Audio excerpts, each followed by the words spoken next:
Deenabandho Jagatpate Gopesha Gopika Kanda Radha Kanda Namostude Tapta Kanjana Gaurangi Radhe Brindavaneshwari Vrishabhanu Sude Devi Pranamami Haripriye Vancha Kalpatarobhyascha Kripa Sindhubhyevacha Patitanam Pavanebhyo Vaishnavebhyo Namo Namaha Namao Vishnupadaya Krishna Preshtaya Bhutale Srimade Bhaktivedanta Swami Niti Namine Namaste Saraswati Deve Gauravani Pracharine Nirvishesha Shunyavadi Paschatya Deshatarine Jai Shri Krishna Chaitanya Prabhu Nityananda Shri Advaita Gadadhara Shri Vasadi Gaura Bhakta Vrinda Hare Krishna Krishna Krishna Hare Hare Hare Rama Rama Rama Hare Hare Hare Krishna Krishna Krishna Hare Hare Hare Rama Rama Rama Hare Hare Hare Krishna Krishna Krishna Hare Hare Hare Rama Rama Rama Hare Hare Mukam Karoti Vachalam Pangam Langayate Girim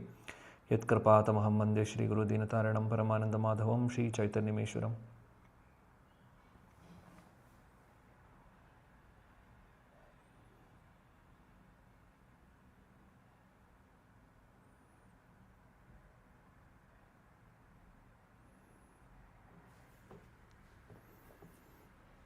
Hare Krishna, dear devotees, I would like to welcome all of you for our study of Bhagavad Gita.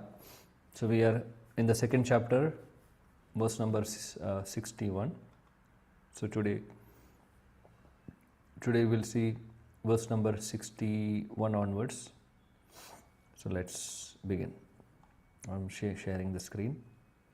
Okay, before we begin, I just want to mention this point that we completed the Sthita Prajna section, right? We have seen questions from Arjuna, and Krishna is answering to that Sthita Prajna. So different questions he asked, right? In the verse number 54, 4 questions he was asking, and we have gone through that. It's not yet completed. I mean, we are continuing with the same theme because it goes till the end actually. So now we are discussing the third answer for Siddha Prajna. What was the third question, by the way?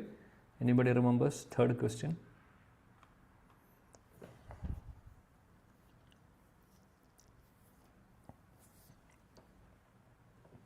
First question, second question, third question.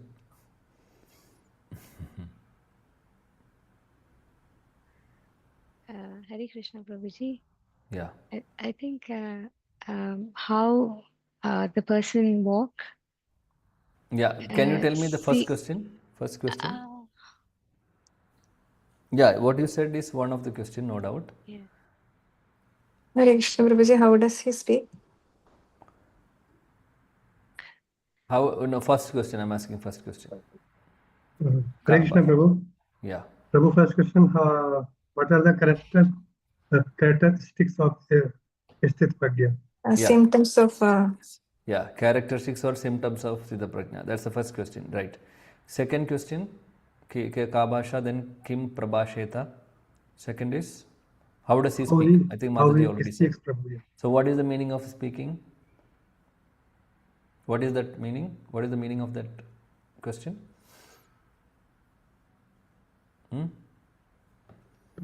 Whether he's speaking English or Hindi or Gujarati, like that? How he will react to the situations? Yeah. So specifically, if you see on how does he speak means, of course, what you said is correct in one context, but exact, the specific contextual meaning is that on receiving praise or blame or affection or hate, how he will speak or how he will react internally and externally. So basically that is the question. Okay. Third question. Yes. Kim Asita. How does he sit? How does he sit? Whether he is sitting in Vyasasana or couch, cushion, or, or in a bed, What is the meaning of it? Yeah.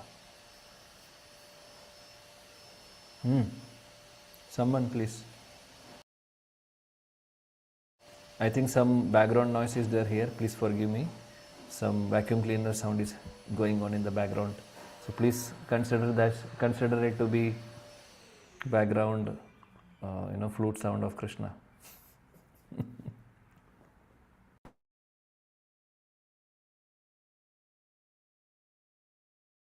I'm sorry. Please answer. I'm asking the third question. How does he sit? What is the meaning of it? What is the meaning of? I know that there are few devotees attending Bhakti Shastri already now, and I know that some devotees have, even one devotee I'm seeing here who has come. He was doing Bhakti Vaibhava also. I'm not naming them, but I know who are doing. So, this is the second chapter. Please. Hare Krishna, Prabhu. Yeah. Prabhu, this what you told last time, the example by the tortoise. So Yeah. whenever That is the answer. That is the answer. You are telling the answer. I'm asking question. What you said is correct only. That's the answer to it. But the question is, how does he sit? Mataji already mentioned. But what is the meaning of it? Just convert your answer to question. You said Hare Krishna, tortoise. Prabhu. Yeah. How he's like controlling his sense, like. Yeah, correct. How does he restrain or withdraw his senses from sense objects? Okay, please don't forget. That's the third question. Fourth question is How does he walk? yeah. How does he walk? Means How he respond to the sense object. okay. How is he responding to the sense object? So there is difference between third question and fourth question. Last class also I mentioned. Third question is how he is restraining his senses from the sense objects. Okay. And how does he walk, or Kim Vrajeta means how does he respond to the sense objects. So a little subtle difference is there. Response and one is restraining, withdrawing, like tortoise example Prabhu mentioned.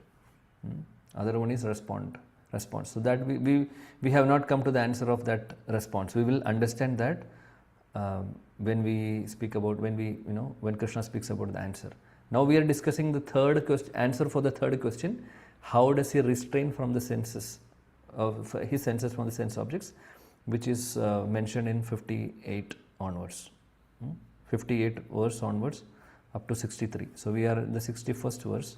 So I am going to share the screen right now. Yes. So the answer to it was, as Prabhu here mentioned before, that like a tortoise, yada samharate chayam kurmo anganiva sarvashaha indriyan indriyartebhyas tasya prajna pratishtita. Krishna says in 58th verse how this tortoise is withdrawing the sense limbs within the shell. Similarly, a siddha prajna, he will withdraw his senses from the sense objects, right, like that.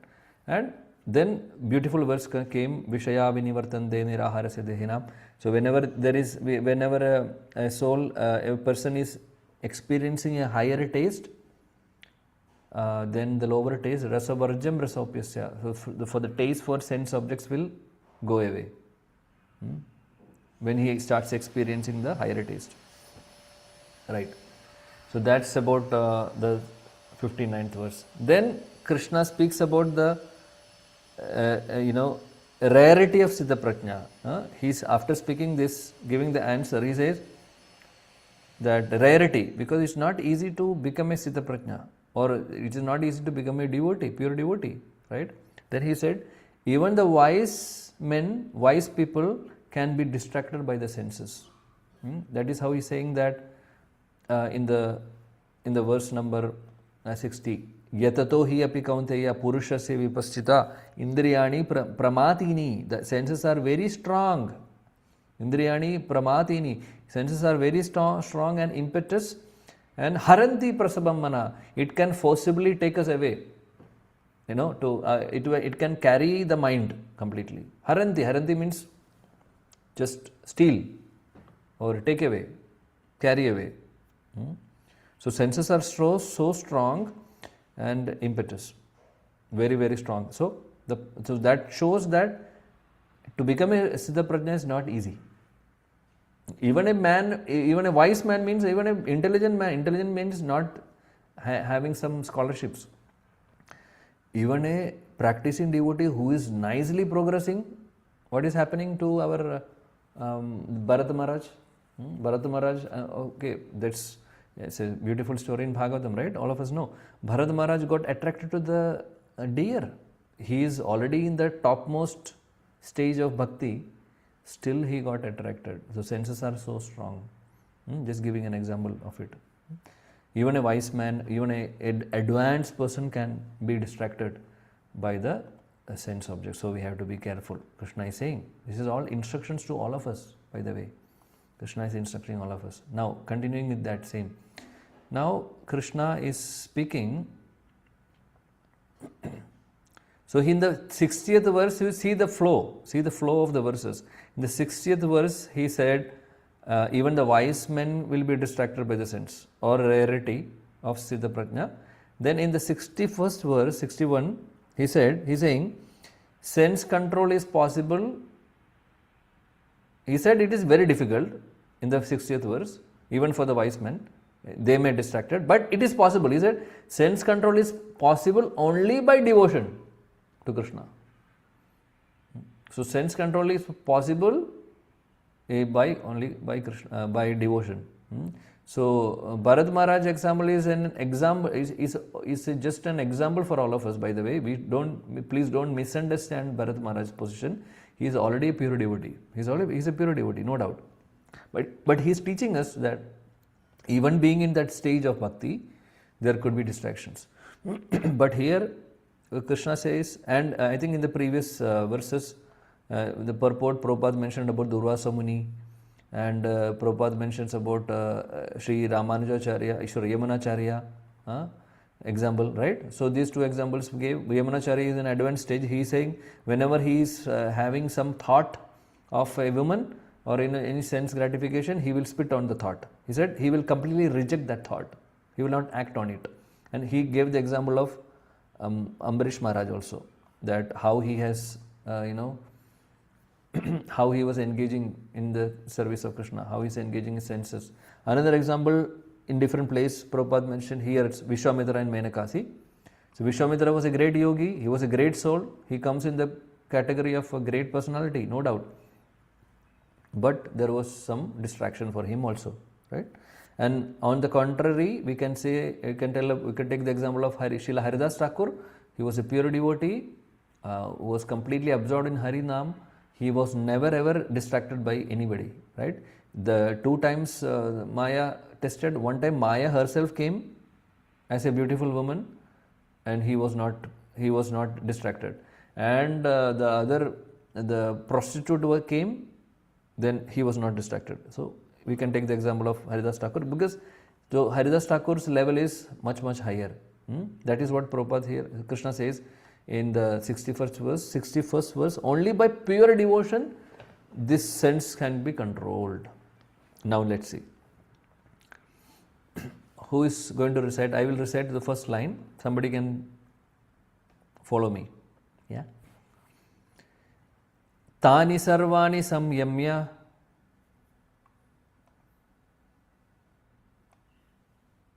Yukta asit matpara. No. You have to follow me means you have to chant with me. So Tani why I'm doing this, because not everybody is reciting the verse. So by just splitting into 4, we can easily recite. So I will recite one line. You have to repeat. Okay. Tani sarvani samyamya. Yes, Mataji, go ahead. Tani sarvani samyamya. Yukta asita matparaha. युक्त आसीत मत्पर्या Vashehi yasyendriyani. One person. One by one. One person do now. Next verse can be taken by next devotee. I think Mataji was chanting. You continue, Mataji. Yes, Vashehi Yasyendriyani. Yes, go ahead. Vahehi yasi indriyani. Tasya Prajna Pratishtita.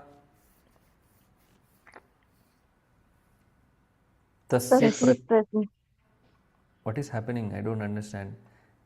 Each and only one devotee has to. I am asking one devotee for one verse. We were doing the same thing, but I am just splitting into four. In the sense, 4 lines I am reciting separately. Why? So that everybody can recite the verse. Because some are facing difficulty in reciting the verse because of the 4 lines in one go is difficult. So I am trying to split it. So one devotee come forward for one verse. So when I recite one line, you can repeat it. When I recite the second line, please do that like that. Okay. So let's go ahead one more time. Neetu Mataji, please come ahead. First Tani line. sarva. Okay. You can recite after me. Okay. Yeah. Tani sarvani samyamya. Tani sarvani samyamya. Yukta asita matparaha. What is happening? Second line. Yukta asita matparaha. Vashehi yasyendriyani. Vashehi yasya indriyani. Tasya prajna pratishtita. Tasya prajna pratishtita. Yeah, thank you. Now, please read the translation. Yes, you can. Prabhu, Yeah. one who restrains his senses, keeping them under full control and fixes his consciousness upon me, is known as a man of steady intelligence. Hare Krishna. Thank you. So, here Krishna says, sense control is only possible by devotion. Tani sarvani samyamya, one who restrain his senses, yukta asita matparaha, one who is fixing his consciousness on me, matparaha, on me. If one who tani sarvani samyamya, one who restrain his senses, yukta asita matpara, one who fixing his consciousness upon me, vashehi yasyendriyani, keeping the senses under full control, tasya prajna pratishtita, is known as a man of steady intelligence. So basically Krishna is saying that keeping the how we can restrain the senses by fixing on the consciousness upon him, upon Krishna. Restraining the senses and fixing our consciousness on Krishna, thus the senses will be under control, and they are called as man of steady intelligence. Tasya prajna pratishtita. Like that. Srila Prabhupada's beautiful purport that the highest conception of yoga perfection is Krishna consciousness is clearly explained in this verse.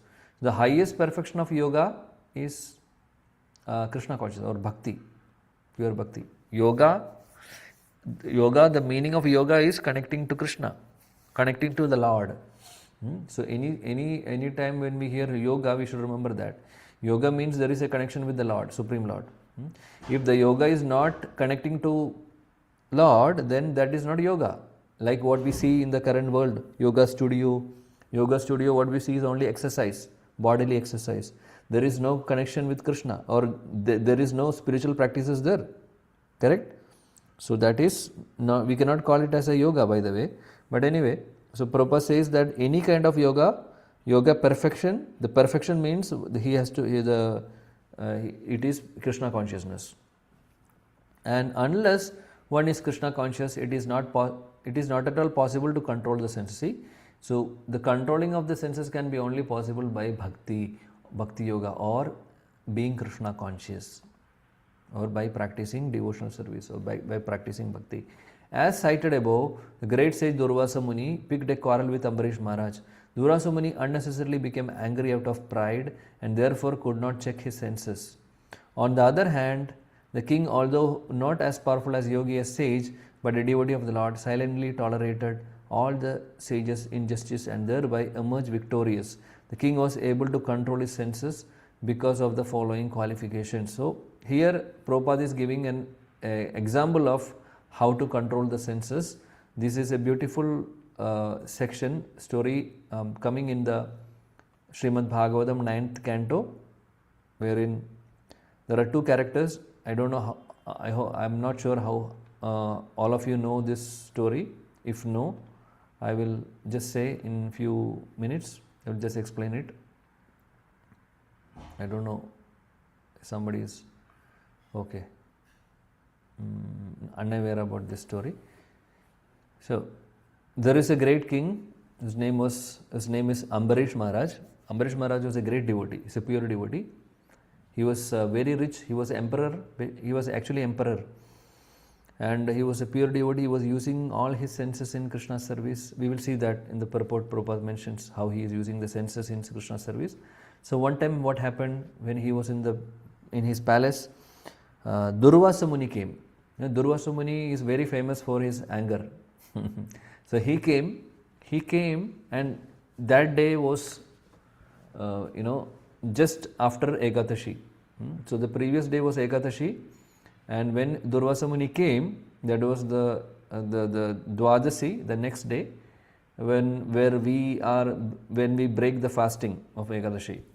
So when Durvasa Muni came, Ambarish Maharaj received him very respectfully, because Ambarish Maharaj is a pure devotee. Respectfully received him and give him proper seat and all, and he wanted to serve now Durvasa Muni. So Durvasa Muni is ready to accept service of Ambarish Maharaj also. So Durvasa Muni, then Ambarish Maharaj said, now this is today's Dwadashi, so fasting, we have to, so everything is arranged. I am arranging a nice feast for you, Durvasa Muni. So please come, we will have, I want to serve you. Now time is going to come. The Parana time. Parana means the breaking time. Parana is going to come. So please, I would like to serve you. So Durvasa Muni said, yes, no problem. I will be happy, but I want to take bath. So I will go and freshen myself, take bath, and I will come back. So you keep everything. Then we will see. Then I will be receiving your reception, he said. So Ambarish Maharaj said, okay, no problem. He went. So Durvasa Muni went. He was freshening up. He took bath, but he was getting late. So there is something called Parana time. Parana means the fast breaking time of Ekadashi. There is a specific time. Sometimes the fast breaking time will be for 1 hour, sometimes it will be 2 hours, depending upon the calendar we have to see. So every Ekadashi, after Ekadashi, we have to really see that when we have to break the fast on the next day, on the Dwadashi day. So there will be a time frame. So for example, if it is 7:30 a.m. to 8:30 a.m., we have to break the fast between that time, not before or not after. Otherwise, if we don't do this, the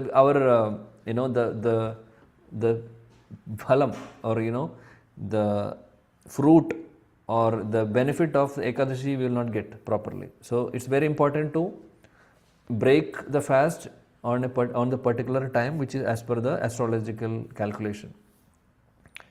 So sometimes now also when we do the Ekadashi Vrata, sometimes the Parana time will be 2 hours, sometimes it will be 1 hour, sometimes even it will be few minutes, by the way, 2 minutes, 3 minutes also. So we have to do during that time. So that's called Parana time. So now in this particular context, in this story, Ambarish Maharaj, the Parana time is very, very short. It's short, and Durvasa Muni has gone for taking bath. So he was getting late. Durvasa Muni is not coming, in the sense he is taking some time for taking bath and all. So Ambarish Maharaj is seeing the time, and Parana time is going to cross, going to get over. So if you don't do that, then Ekadashi fast will be broken. So what he did, he is a pure devotee, so he prayed, and he also consulted with his, priests and brahmanas in his kingdom, what I should do now, because I cannot have any prasadam now, because I have a guest, Durvasa Muni, I have to serve him nicely. So I'm waiting for him to come after taking bath and freshen up. So I'm waiting for him. I want to, have arranged everything. But now the time, Parana time is crossing, so what should I do? So they all advised Ambarish Maharaj, you don't have to worry, you just break the fast, because anyway the fast Parana time is going, so you break the fast just with a little drop of water. You just take a drop of water and break the fast, because he was doing a full fast. But so he agreed. Ambarish Maharaj said, okay, he agreed, and he did that. What he did, he just took a drop of water and just drank it, so that his fast is properly on the Parana time. He broke the Ekadashi fast. But what happened? Durvasa Muni, because he was very mystical, Durvasa Muni is very high yogi.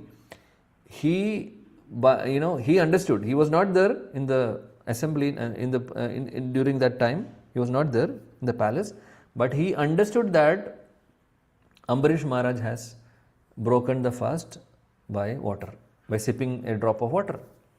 Durvasa Muni was very angry, because Durvasa Muni is famous for anger, by the way. He will get angry very fast. He came rushing and he was very angry and started criticizing Ambarish Maharaj, saying, what kind of person you are? You don't know how to invite, how to receive the people coming to your as a guest. So I came as a guest. So you have etiquette to wait for me. And you only told me to do the things and come back, and you did not wait for me. What is this? You have broken all the principles. It is not fair. And he was really angry, and you broke the fast. So Ambarish Maharaj did not say anything. He said, I did not take any food. I consulted with my the Brahmanas, and they advised to have a little water, just a drop, just to break the fast, so that Ekadashi fast is completed. Durvasa Muni said, you are giving so many excuses, I don't want to hear anything. I will not allow you to survive. I am going to kill you. Durvasa Muni, what he did, out of his anger, he took one hair from his head and threw, and he invoked a very dangerous demon. Kind of Rakshasa demon came out from that. And that personality who was trying to, he produced that demon to kill Ambarish Maharaj. So what happened during that time is very interesting. Krishna is seeing everything. So Ambarish Maharaj is a pure devotee, right? So Krishna or Vishnu, Ambarish Maharaj is always meditating on Krishna. So Ambarish Maharaj, when everything happened, all this happened, he was not arguing with Durvasa Muni. He was accepting whatever Durvasa Muni was saying. He was accepted even he did not do any mistake, but still he accepted his fault. He said, okay, no problem. He accepted whatever Durvasa Muni said. And when this demon came also, and when Durvasa Muni was criticizing, Ambarish Maharaj did not speak a single word, did not retaliate. He tolerated everything. He tolerated with folded hands. He is standing in front of him. And this demon came. Ambarish Maharaj is still, still in the same mood. He is not fearful because he is completely depending on Krishna. So he is praying, Krishna, whatever you desire, may that happen. Everything is with you. I don't mind if you desire that I want to, I will be killed. No problem. If that is your desire. So he is not bothered at all. He is not fearful about seeing this demon, this Rakshasa, what kind of demon came out. He was very, very, ferocious. Was, very dangerous person came. So he was about to attack Ambarish Maharaj, but he was with the folded hands. He is praying, not for his protection. He is saying that may Durvasa Muni, Durvasa Muni is a great personality. So please protect him. Oh, may all good happens, all good comes to Durvasa Muni. He is not even praying for his own protection. Such a surrendered soul, only such a surrendered soul can do like this. Then what happened is that he did not pray for Krishna's protection, but Krishna came. Krishna came means Vishnu sent Sudarshan Chakra. Not sent, Sudarshana Chakra came. Sudarshana Chakra came and started circling there. Durvasa Muni understood something is wrong.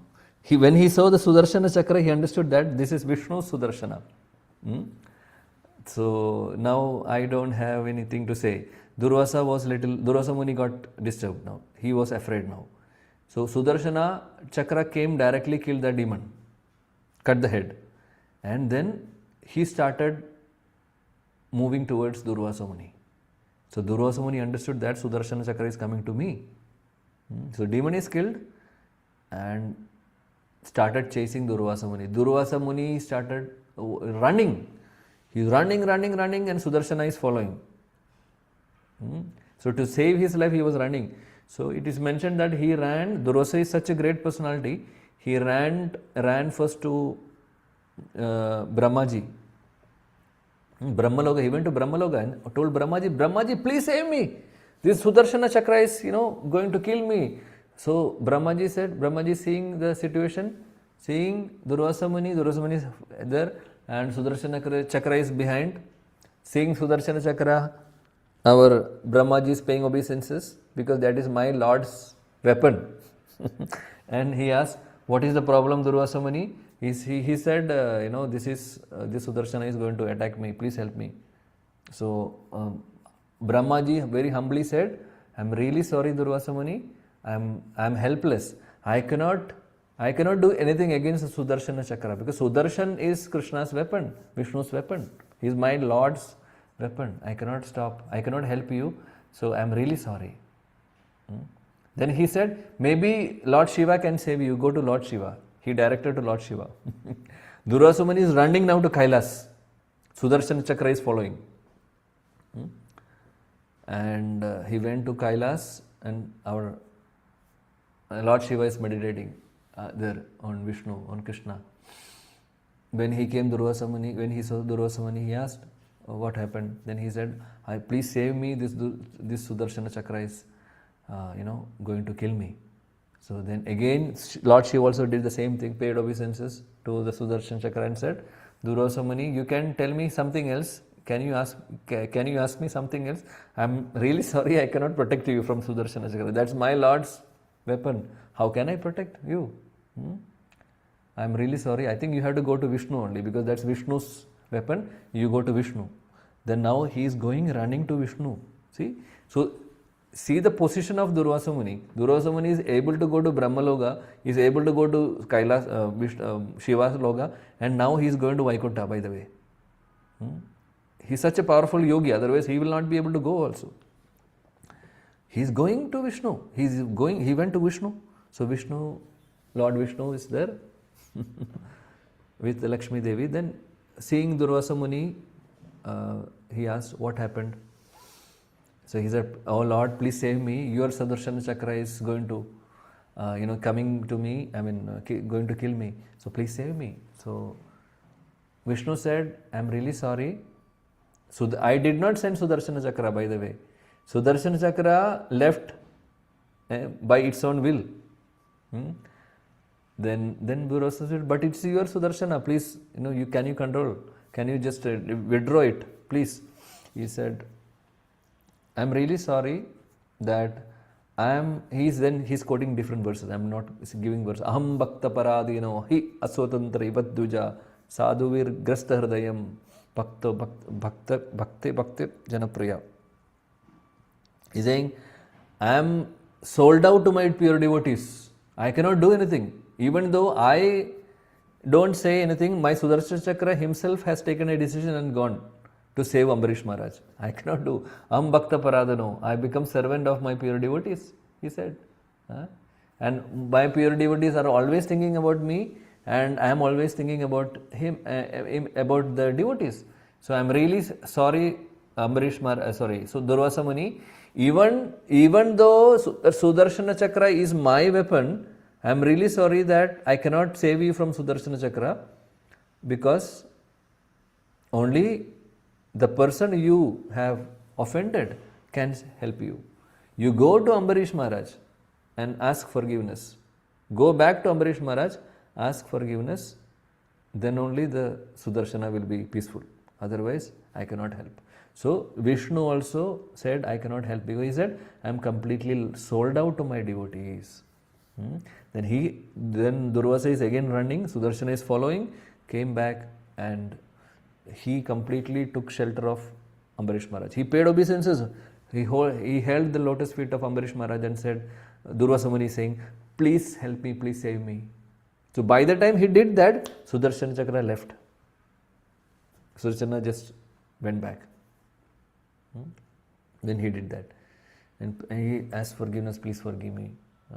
See, what is the lesson for all of us? Is that Ambarish Maharaj, so Durvasa Muni was agitated very fast.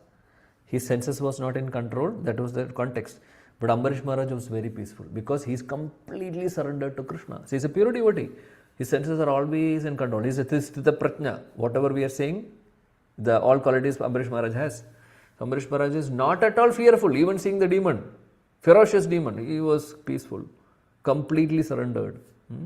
And everything happened also not because that Ambarish Maharaj did this, that Lord did. Lord Krishna or Vishnu is ready to protect his devotees, and he is ready to go to any extent to protect his devotees, pure devotees, like Ambarish Maharaj. See? And that's one lesson. Second point is that we should never offend a devotee. Durvasa Muni offended a pure devotee, so that made him, that because of that he had to go through all these 3 worlds and for running for his life, correct? So offending a pure devotee or offending a devotee is a very, very offensive, or we can say very big, dangerous aparat. So we have to be really careful when we deal with the devotees. Krishna will not like. Devotee will not retaliate. If he or she is a pure devotee, they will not retaliate like Ambarish Maharaj. He did not retaliate. He was peaceful. He did not say any single word. Whatever Durvasa Muni said, he accepted. Criticism, he accepted. But Krishna did not like it. Vishnu did not like it. So Vishnu or Krishna will never like if one is offending another devotee. So we have to be really, really careful. We should deal with the devotees in a proper way. That's a lesson. So why this story is mentioned? Because we are here in the context. Ambarish Maharaj Durvasa Muni's example is given. That is why we should know both these personalities, and it is now given in the 9th canto. So here these verses are glorifying Ambarish Maharaj and how he is using his senses in Krishna service. So let's see. I will recite it. So here mentioned, on the other hand, king, although was not a powerful yogi, the sage, as the sage means Durvasa, but the devotee of the Lord silently tolerated. See, devotee of the Lord, which is Ambarish Maharaj here, silently tolerated all the sages, Durvasa Muni's injustice, and he became victorious. The king was able to control his senses because of following qualifications. So Durvasa Muni was able to control the senses. Why?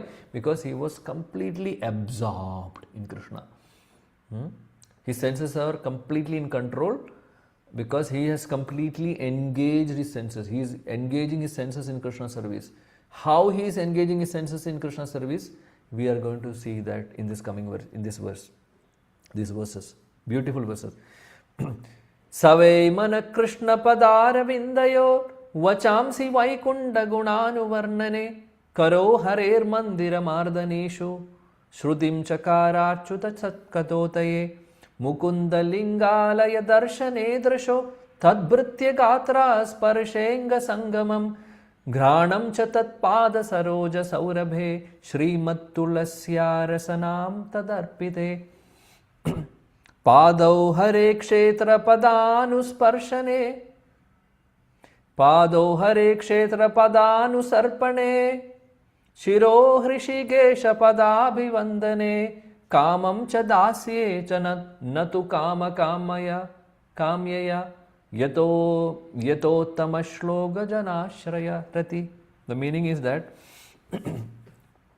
basically all these 3 verses explaining how his senses are engaged in Krishna service.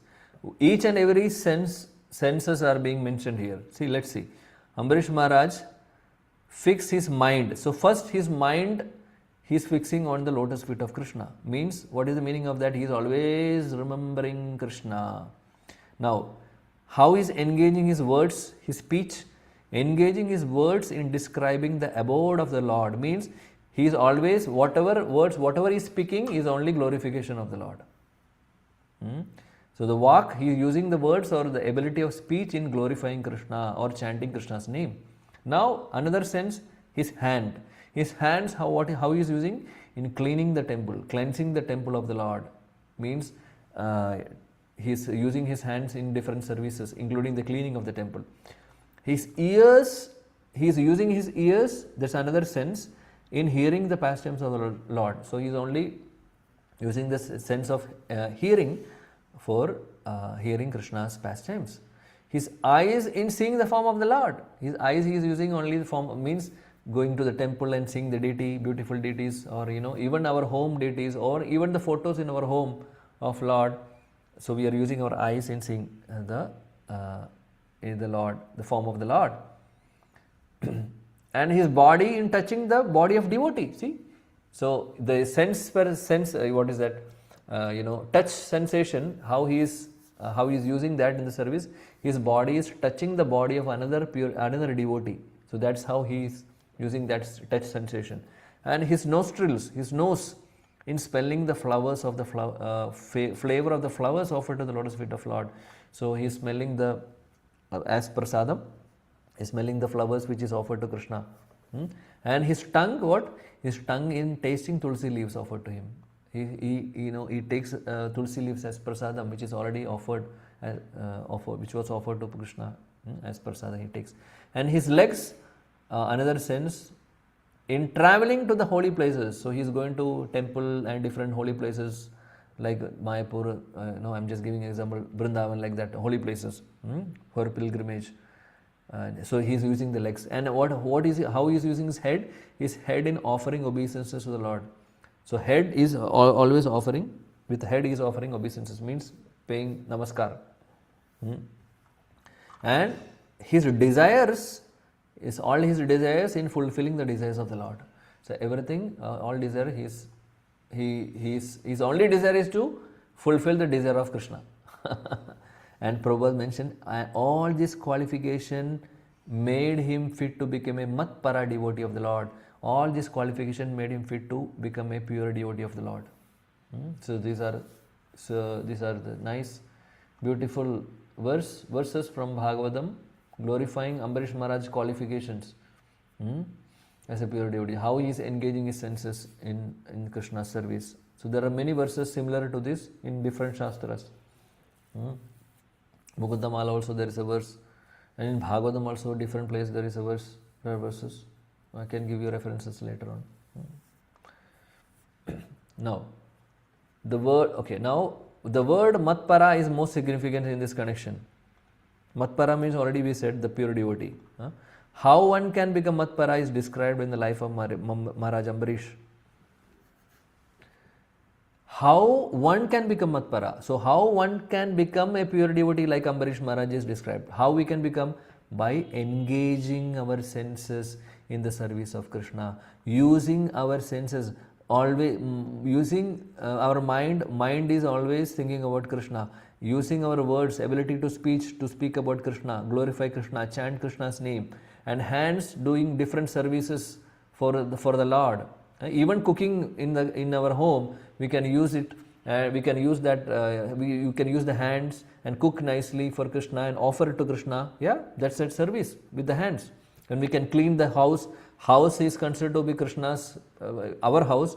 If we are worshipping Krishna, then that's a temple, kind of temple. So we are cleaning the house. It's a service to Krishna with our hands. And with our ears, we are not hearing any gossips. We don't want to hear any politics. We don't want to hear anything other than Krishna's topics. So hearing the pastime, Shravanam, hearing Krishna, hearing Bhagavad Gita, hearing Bhagavatam, like that. So speaking, hearing, or in everything about Krishna. And eyes in seeing the form of the Lord. How we can implement that? We can have deities in our home, we can have nice pictures of Krishna in the home, we can see them, we can see the photos and form of the Lord, and even we can when we go to temple, we can see the form of the Lord, right? Even we can use our eyes in seeing devotees. So devotees are also Krishna's representatives, right? Krishna's Krishna's devotees are very great. So when we see the devotees, we should be happy. So we can use our eyes in seeing the devotees. So please don't ask me then what will happen when we go to office and when we go out, we are not seeing devotees. But what to do? We have to maintain our body. So we are not in the position of Ambarish Maharaj that completely dedicating everything. But at least whatever we can do to up to whatever maximum we can do in this regard is what we should follow. Body in touching the devotee, and nostrils in smelling flower. We can also, whatever flowers tulsi we offer to Krishna in our home, we can smell. And tongue with tulsi leaves, we can have take that prasadam tulsi as prasadam. Also we can have nice prasadam, because when we cook food and offer it to Krishna, and then that becomes prasadam, we can have prasadam, consume prasadam. That is also service of our tongue, or we are using tongue in the service of Krishna. So not only tulsi leaves, even eating prasadam which is offered to Krishna. And legs in traveling, going for satsanga. We can use our legs for going to different satsanga, not only Sunday whole program. We can use our legs in going, having some satsanga in some home. Friday satsang, Saturday satsang, like now we are having Saturday satsang, but unfortunately it is happening online. But if we are using our legs in traveling to the devotee house where the satsang is being conducted, then that's an engagement of our leg in the Krishna service. So that means we have to start physical satsanga. Okay, anyway. His head in offering obeisances. So offering obeisances in front of Krishna and fulfilling the desires of Lord. So now that's how we can practically follow this as much as possible. So Matpara is already said. Srila Baladev Vidyabhushan, a great scholar and acharya in the line of Matpara, remarks that mad bhakti prabhavena sarvendriya vijaya purvika swatma drishtibhi su labhedi bhavaha. The senses can be completely controlled only by the strength of the devotional service of Krishna. So again the same point, senses can be controlled only by devotional service. Also the example of fire is given sometimes. Prabhupada giving an example. As the blazing fire burns everything within a room, Lord Vishnu situated in the heart of yogi burns up all kinds of impurities.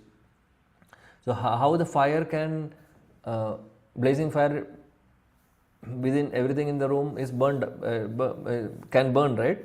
Similarly, the impurities in our heart can be purified, will be burned out, or by the power of, or by keeping Krishna in our heart. The Yoga Sutra also prescribes meditation on Vishnu and not meditation on the void. This meditation on the void is some Buddhism kind of thing. The so-called yogis who meditate on something other than Vishnu form simply waste their time in vain search after some phantasmagoria. Phantasmagoria is nothing but some imaginations. So we have, the meditation should be on Vishnu or Krishna, not on some void or another something which is, some yoga studio says, yeah, you meditate on the light. What is there in the light to meditate? We can meditate on Krishna rather, right? So this is the actual meditation. So Prabhupada says finally, we have to be Krishna conscious or devoted to the personality of Godhead. This is the aim of real yoga. So the real yoga is to become a devotee. The real yoga is to become Krishna conscious. What is meaning of Krishna conscious? Being conscious, always conscious of Krishna, or always remembering Krishna, always engage our senses in the service of Krishna. That is called as Krishna consciousness. Okay. Thank you. So I will stop here. We don't have time to discuss 60-second verse. I'm going to stop here. If you have any questions, please. Hare Krishna, Krishna Krishna, Hare Hare, Hare Ram, Ram Ram, Hare